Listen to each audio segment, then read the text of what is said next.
Look at the compassion of Jesus Christ. A woman was caught in adultery. And these self-righteous people brought this woman to Jesus Christ to trap him. And they tell him, Master, according to the law, he shall be stoned because he committed adultery. What can you say about her? They were bringing stones with them to stone to death that woman who committed adultery. And Jesus Christ looked at each one of those self-righteous people who only see the mistake of others but do not see their own mistakes and their own sins. But Jesus Christ, the God of wisdom, told them, sino man ang walang kasalanan sa inyo, ang siyang unang bumato ng babaeng ito. It was a trial of conscience. Jesus Christ looked at them. Sabi ng mensahe, kung ihimay-himayin mo, para kayong sino kung humatol? Para kayong sinong maputi at walang kasalanan kung humatol? Tingnan muna ninyo ang mga sarili ninyo bago kayo humatol sa iba. Nung tiningnan nila, it is a trial of conscience. It is a retrospect of self-examination. Now they begin to look at themselves, not the woman who committed adultery. Because when they look at themselves, their violation of the law of God and morality is more than adultery. Ang iba doon, mga magnanakaw.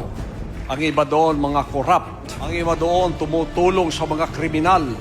Ngayon, tiningnan nilang mga sarili nila, mas masahol pa pala kami sa babaeng aming hinuhukuman. Ang ibig sabihin ng trial by conscience, batuhin mo muna ang sarili mo bago mo batuhin ang iba. Isa-isa, binitiwan ng bato. Umalis sila.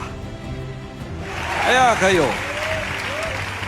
pag kayo'y tumingin sa anak ng Diyos at tinahatulan ninyo ako, be sure na mas matuwid pa kayo sa akin.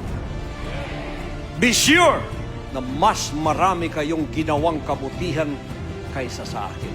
Be sure na marami kayong napabagong mga tao kaysa sa akin. Be sure na mas marami kayong napakain na bata kaysa sa akin.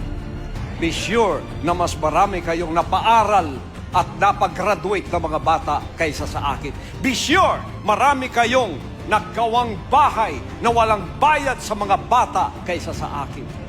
Be sure na marami kayong nagawang kabutihan kaysa sa akin. Bago ninyo ako tingnan at sabihin ako ay masama. Yon ang trial by conscience. Tiningnan nilang sarili nila. Kayo, tingnan ninyong sarili ninyo. Tingnan muna ninyo. Ang karaming ginawa ninyo, timbangin ninyo, mabuti at masama. Panlulupig ba o pagbibigay ng hustisya? Ang Diyos sa langit nakatuon sa atin. Habang ang appointed son naririto, ang Diyos sa langit ay nakatingin sa ating lahat. Tinitimbang ang lahat ng ating mga gawa. Hallelujah.